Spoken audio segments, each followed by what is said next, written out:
Hi, Alba. Welcome. Hi, thank you very much. I'm really looking forward to today's topic, the impact of weather on well-being and our lifestyle choices. So, do you think that weather affects how people live and act in different countries?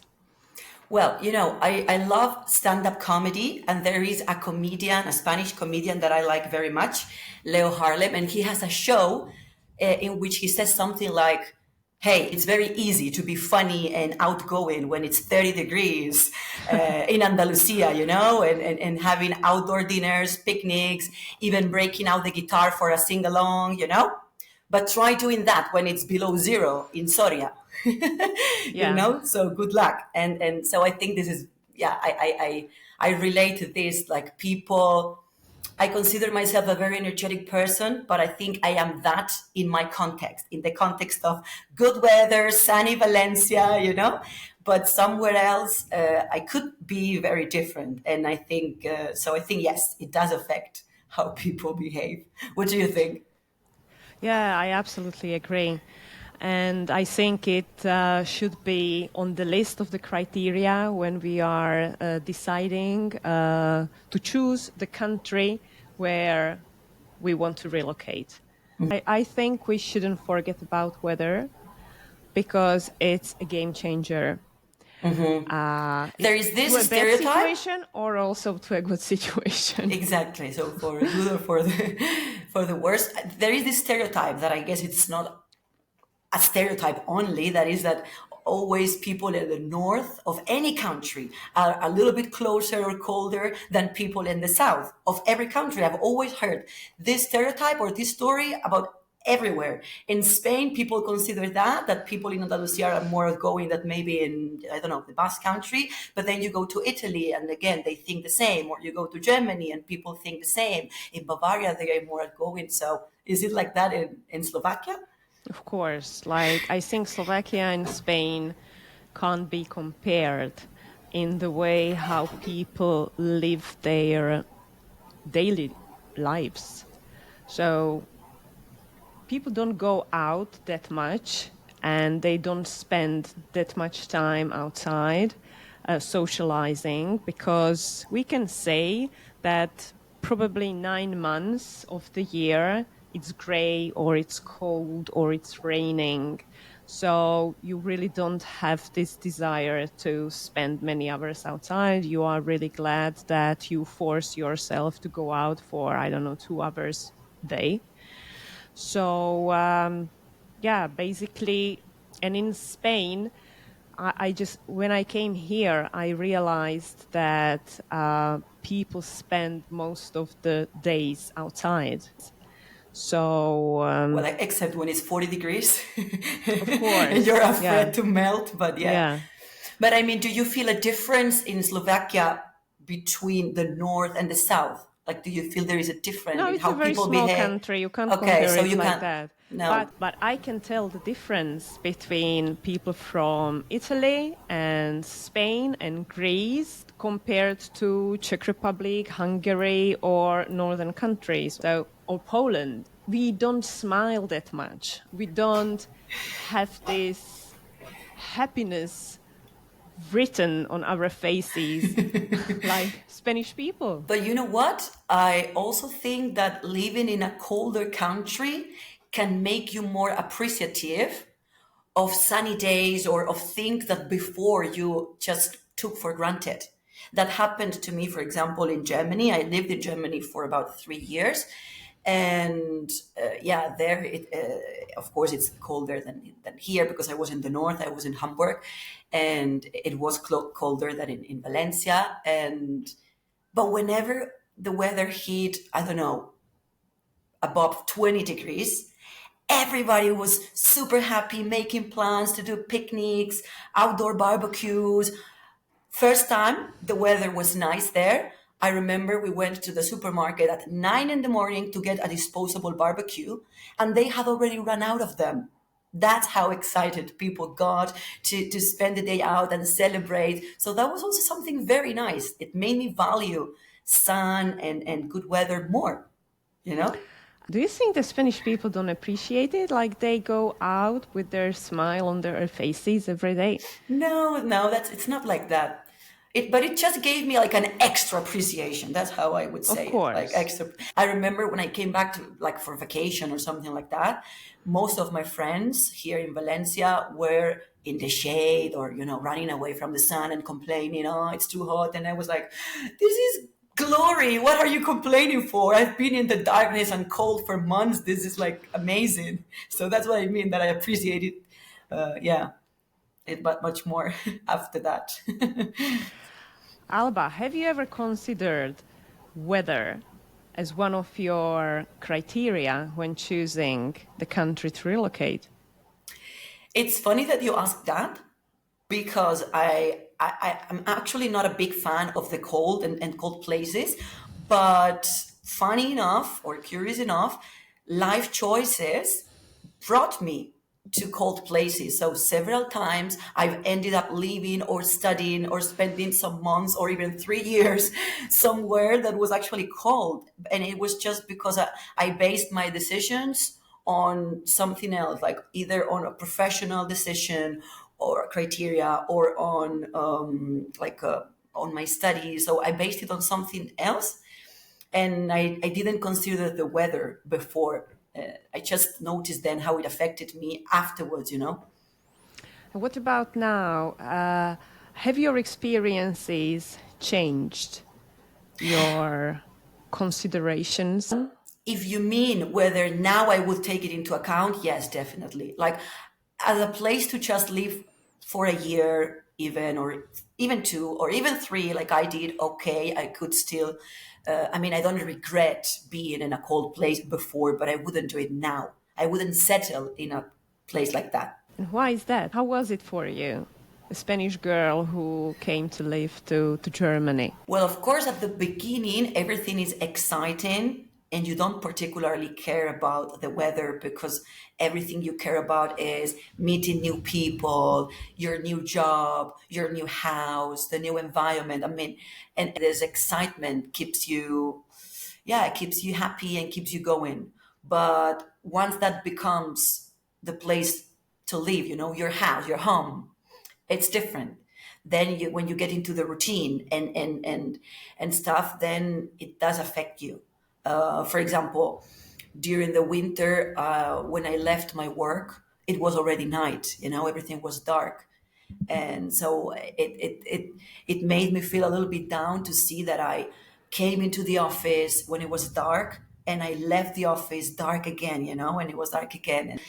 The place where I felt it the most was actually Norway. I studied there for a while, and it affected me so much that I actually decided to move to Denmark and spend there my last months of studies. And I was supposed to be in Norway longer, to write like a thesis. But weather affected me so much, not only weather, but also how everything was closed at 2 at night. And I don't know, the rhythm was so different, and everything was so dark. I only had 4 hours of sunlight by December or something like that. The sun came up at 11 or so, and it was down at 3, something like Wow. that. So it was only like 4 hours of daylight, and I could feel how I was tired the whole time. Like I felt like sleeping the whole day. I didn't have that much energy, and I didn't want to spend my last months studying abroad like that. And that's why I decided to go to Denmark, which is still colder than here, and it's still darker than here, but not as much as Norway. And the rhythm is also another one. Things stay open longer. People are a little bit, or I thought they were a little bit livelier in Denmark, and so I moved. How did it affect your mood? Well, I think I just felt more apathetic. It's Yeah. okay when it's just for a month or 2 months. Or like I said, at the beginning, you don't really feel that it affects you because excitement keeps you going, and new people. But once you've been already for months or for a year, like then it's when it affects you. I Then is can when you feel remember it. here in Spain, it was, I think, 2 years ago when we had 3 weeks of rain and grayness and it was dark outside. It was maybe March. And after those 3 weeks, I suddenly felt really down. My mood was really low. I didn't have energy or desire to do anything special.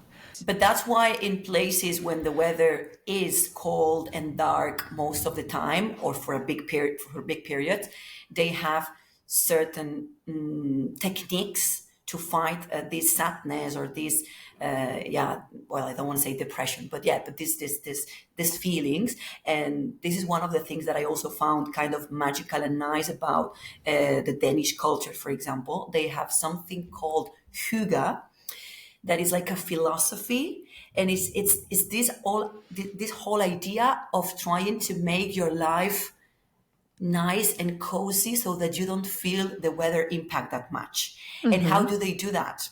With candles. So that was really beautiful. That was something beautiful, that like maybe everything was dark in the street, but people were still sitting outside in Denmark and in Norway and stuff with blankets, but they were outside in the snow, but they were sitting outside on the terrace, even eating ice creams below zero.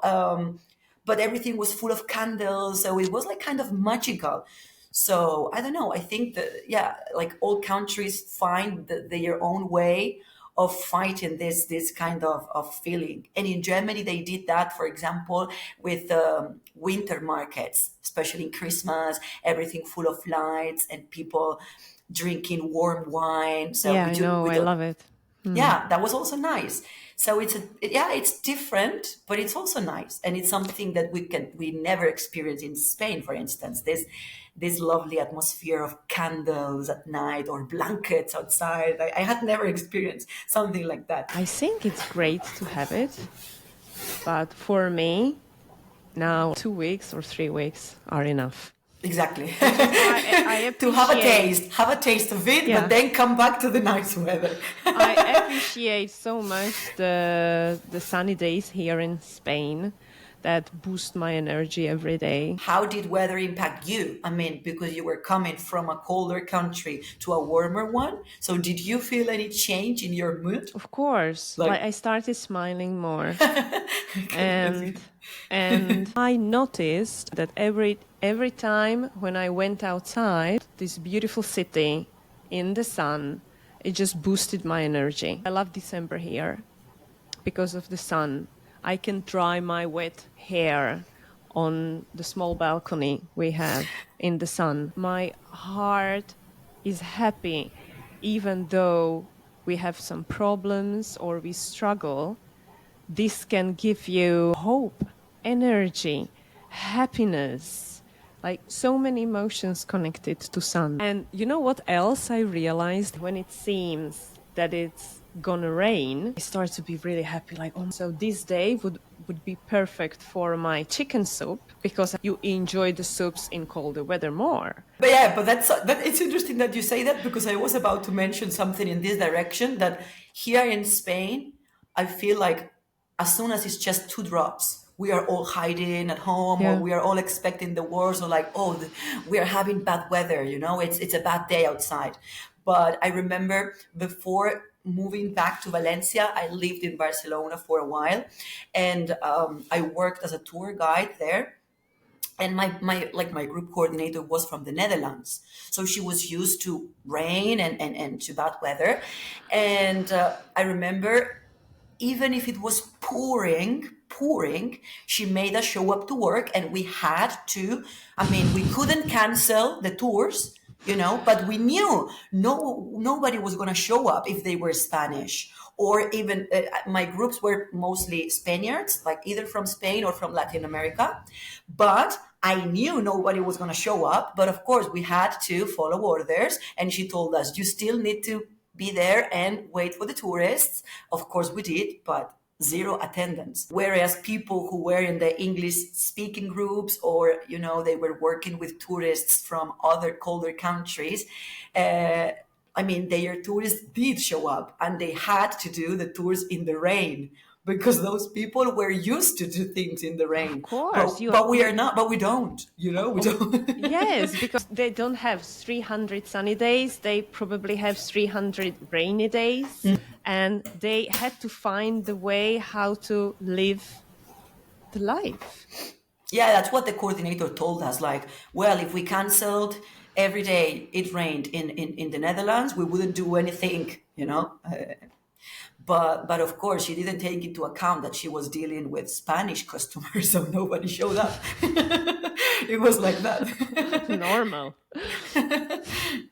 Have you ever had to change your habits because of extreme weather?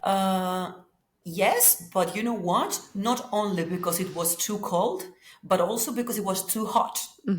You know, just I also lived in Andalusia for a while, and I worked there as a teacher, and I remember that it could hit 40 degrees or over 40 degrees in the summer, and I only wanted to sleep in that heat. I mean, I was also not energetic, so Yeah. both extremes are bad, Yeah. you know.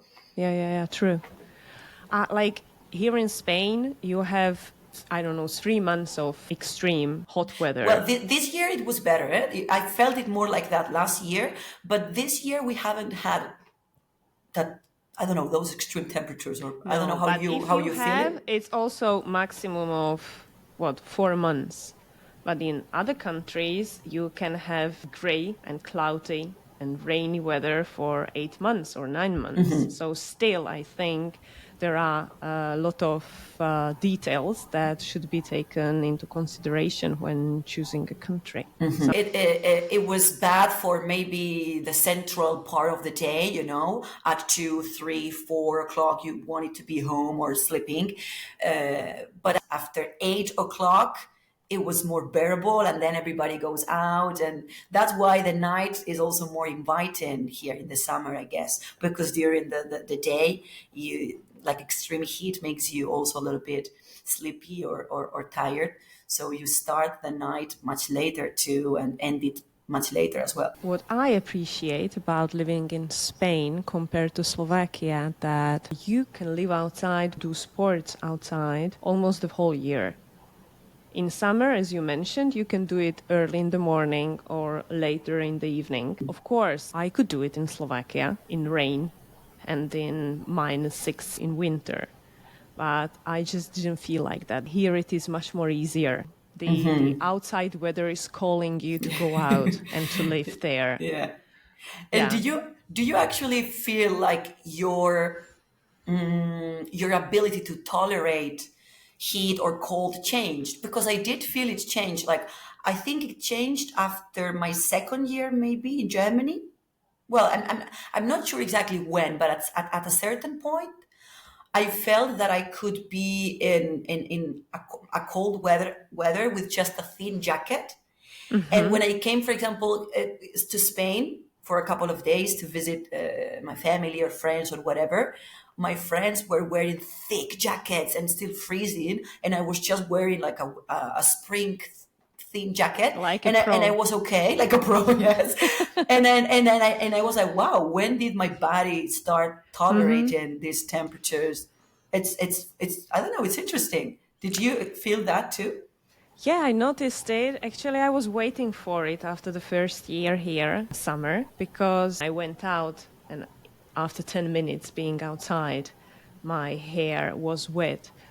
I was sweating in the face, completely red, and I was looking at Spanish women with those beautiful hair and they were dry. I was like, wow, their body is so just Used to it, yeah, used to yeah, it. and my body wasn't, so it was too much for me. And always looked like, poor girl, what happened to her? I think now it's much better. It took me maybe 4 years when I started noticing the change. Okay. Yeah. To me, it was a little bit faster, but I remember my first months in Norway, for example, and I was freezing outside. If I was wearing, I don't know, 1,000 layers of clothes and good clothes. I mean, snow clothes, you know, appropriate clothes, or I thought so. And I was still freezing, you know, my nose, like, I don't know. terrible, so unelegant, the street. And then I saw these beautiful girls just with a skirt, an open coat, talking to friends on the weekend, and I was just freezing going home. So, and I was like, how can they be like that, laughing in the street and like, with thighs, just thighs and boots, but showing a little bit of the leg with the open coat and And relaxed. completely comfortable. And yeah, exactly, and comfortable. And me with 1,000 layers and still freezing and shaking like this, and so. Yeah, this is funny. I remember when I studied in England at the library, there was air condition also during winter, and it was very cold. So I was drinking warm tea every time. I can remember an Afro-American guy who was sitting there, and he had this huge jacket. He had a hat, then thick gloves, a scarf, and he was studying like that, like an Eskimo. I can relate to that, even in places with nice weather, because I remember, for example, I also studied in the US for a while. The weather was actually really nice because I was in Atlanta, and the weather was actually similar to the weather here. But I think people there are used to being in colder rooms. They have the AC set at a lower temperature, and they are just used to that. And at the university, you could actually immediately spot Europeans and also European teachers, because even if it was summer, we were all wearing jackets or sweaters indoors with the AC, whereas the Americans were with t-shirts. So our our cultural habits make an impact on how well we tolerate the heat or the cold. The other thing that is also important and connected to weather is that when you come to live to a country where the weather is very mild or warm, you don't have to buy so many clothes for children, for yourself. So families can take into consideration also this, because in Slovakia, you have very warm summers, hot ones. This year, hotter than in Spain. Now there is 37 degrees and we have 29. So it's a huge difference. And winters are very cold. So you have to buy all kinds of clothes for every weather. And then you have quite long autumn. So, you are not going to use your winter jacket. You have to have something that is not that thick. Then for winter, you have to have special clothes to play in the snow outside. What we noticed when we came here, that we didn't have to spend that much money on clothes for our son. I had Because, never yeah, thought of every that. year they grow. So it's not about Yeah, the yeah, yeah. adults, because you buy yourself a jacket and that's it. So I've been using my winter coat, I don't know, now for 10 years. But with kids, it's different. This can be also a very interesting point for families when relocating. Yeah, I had never considered that. And here, I think we have actually the opposite. We have like this expression in Spanish that is like in between season clothes, like transitional clothing, ropa de entretiempo. And we never have the chance of wearing it. We may only have the chance for a week or 2 weeks. And it's like, damn, I still need to buy it, because otherwise it's too hot to wear the thick jacket already, but too chilly to be like in summer clothes. I bought it and then I'm only going to use it for a week or two. So that's also the other side of the coin. Yeah. I saw that they sell winter boots in Valencia. I don't know if anyone buys them. Well, if you're planning, for example, in my case, I did buy them before moving to Norway. I got Yeah. them here. And also, people sometimes travel to the Pyrenees, from here or things Yeah, like you are that. And, right. so Yeah, you are right. they get the equipment here, of course. That's true. Okay. The weather changes lifestyles. In Canada, I don't think in the parts where they have 10 months of snow, that they live outside. In Dubai, when there is 50 degrees most of the year or 40, they don't live outside. When you live in a country where it is always cold, of course, you find a way how to spend a few hours outside, but you don't take advantage that much of meeting people outside in the park, having picnics. On the other hand, when you live in a country where there are many sunny days, really want to go out and meet people in the parks, on the beach, or in the nature. So It's easier to be social then. So also healthier, more social and yeah, healthier as well. especially for families with small kids, this is great because you can go to the park with your child, they run outside, then they sleep well. You don't have to spend days inside. In Slovakia, parents know how exhausting this can be because children, they want to be entertained all the time, and it's much more easier being entertained outside with friends, playing, running and chasing. Yeah, I remember that when I was in Norway, and also nowadays I still have contact and friends who live in Norway and work there and stuff. And I know of some teachers there, and they tell me that they and children need to get used to being outside, even if it's cold and snowing, and they have to play in the snow and run and chase each other. They have to do it because that's their weather Yeah. and they need to get used to doing it, but they know it's not ideal. But kids play with their gloves on, with a couple of jackets on. There are some limitations. Yeah. We have a saying that bad weather doesn't exist, only a wrongly dressed person. So if you have the proper clothes, it's okay. The other thing that I would like to add is that there is a huge difference between Spain and Slovakia in the flu season. Our flu season is very long. It starts in October, November, maybe ends in March, April. In Slovakia, it's normal that the schools are closed. For us, it wasn't the first time we experienced it during COVID like in here. It happens for 2 weeks, for 3 weeks, depending on the flu season and how strong it is. The flu season we experience it here, it's milder. Yeah, that's a good point. On the other side, I remember when I lived in Germany, yeah, outdoors it was cold, yes, but indoors everything was adapted. Like I had the double glass windows, everything was properly isolated. There was the central heating, but also what I mean is that it was smartly designed in a way that the sun would come in the morning through a certain area of the house and heat it. The bedrooms and stuff would take the sun more in the afternoon or in the light at least. So everything was kind of around making it energetic, make the most of the little sun they had. So I thought it was very smart. And I wasn't cold at home at all. The floors were wood and stuff. And then I came always here to Spain in Christmas to visit my parents, to my hometown. And I was freezing because our houses are not made for cold weather. So when we have it, even if it's only for 3 weeks or a month, we really feel it like in the bones at night or. It's true that the winters are very mild, but there are 2-3 weeks, sometimes 1 month, when it can get really cold, especially in the mornings when it is 4 or 5 degrees. It And very happens. humid. So little by little, you are really, really, really frozen inside. I think we covered everything. Yeah. If you liked this video, please subscribe. See you the next time.